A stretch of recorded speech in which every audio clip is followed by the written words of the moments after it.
Olá, vou reiniciar essa série de gravações relacionadas à defesa de tese com as literaturas que estão envolvidas na minha tese. E a primeira é essa publicação aí no Educational Review, que é do professor Richard Bailey, que fala de uma avaliação entre a relação da educação física, do esporte e da inclusão social. Então, a categorização do professor Richard Bailey, de 2005,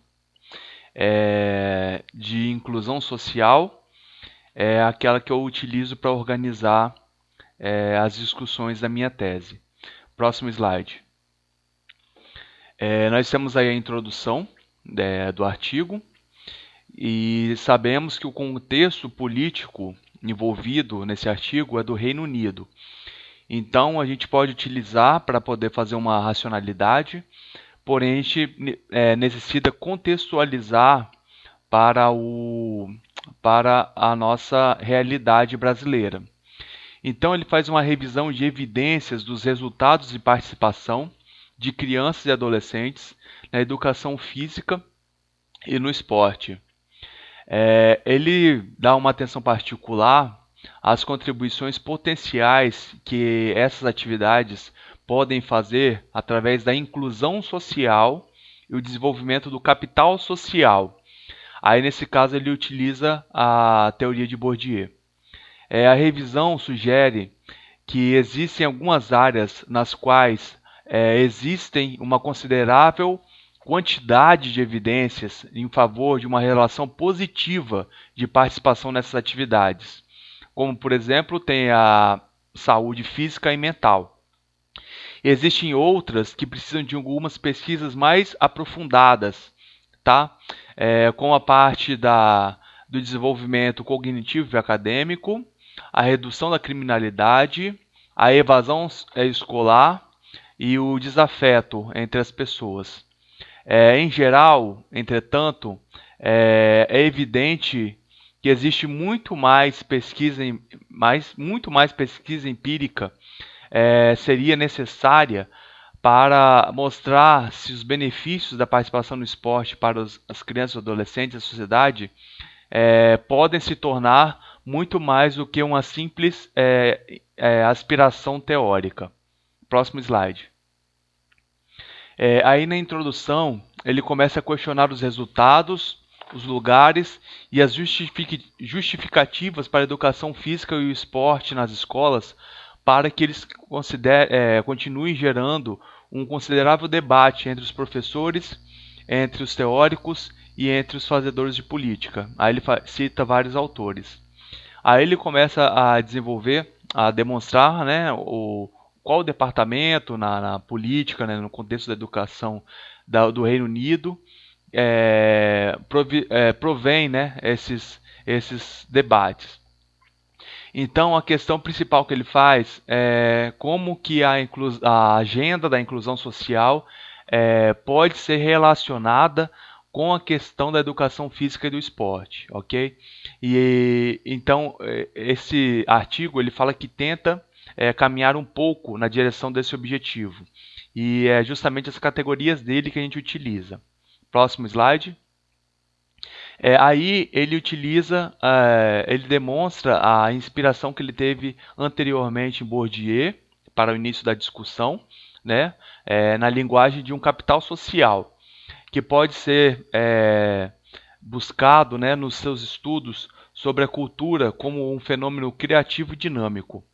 E ele fala, por exemplo, na sua influência na reprodução, que é a obra de Bourdieu e Passerson, de 1977, que ele discute as relações entre a reprodução social e cultural, ok?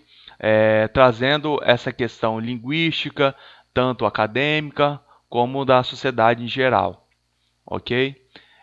Então ele fala que o capital social seria um agregado de recursos potenciais ou de fato aos quais estão ligados a posse de uma rede durável de mais ou menos relações institucionalizadas de conhecimento mútuo e reconhecimento que provém a cada um de seus membros com o reconhecimento de um capital que é tido coletivamente, ok? Existem certas características aí que ele coloca aí, que podem ser potenciais, né, de alguns recursos potenciais ou de alguns recursos reais, que são reconhecidos por determinada coletividade, como um capital, ok? Próximo slide. Aí ele começa a falar sobre a questão da exclusão social relacionada ao esporte, ok? Que a gente pode muitas vezes confundir os sintomas com a causa.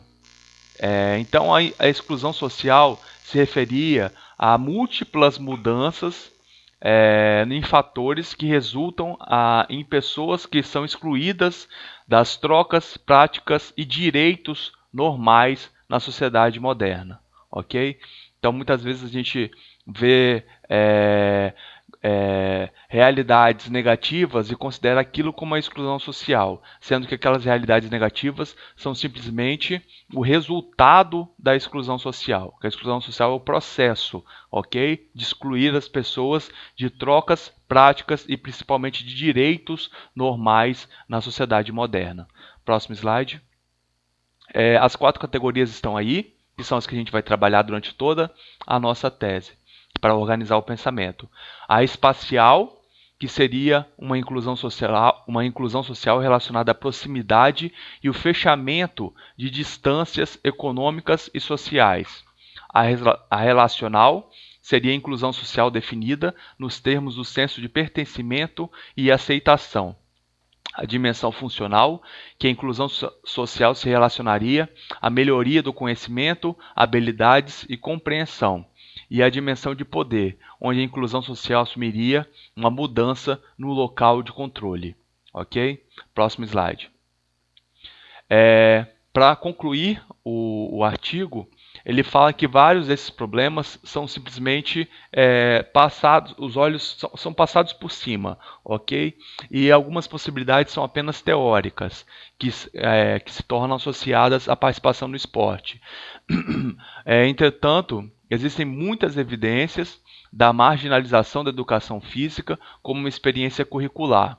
Ou seja, apesar do potencial educativo, social, de melhora da inclusão social que essas atividades como a educação física e o esporte provêm, existem também evidências que a educação física acaba sendo marginalizada na experiência escolar, ok? Então, precisariam de mais estudos para poder melhorar essa relação. Próximo slide. Aí nós apresentamos as referências.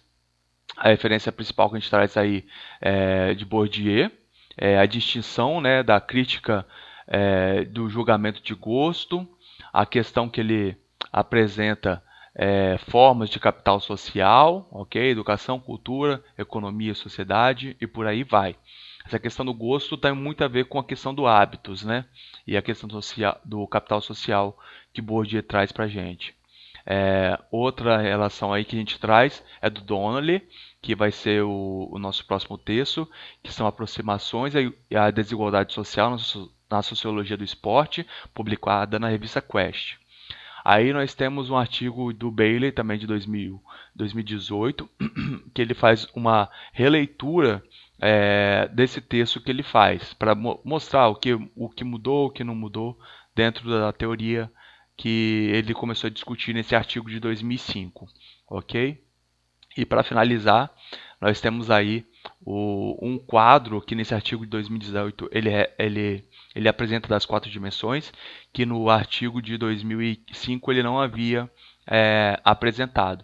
Mas o quadro continua a mesma coisa, o mesmo conceito, só fica um pouquinho melhor apresentado, né? Aí espacial, relacional, poder, funcional e como as dimensões se interrelacionam, certo? Muito obrigado. No próximo a gente continua a nossa discussão.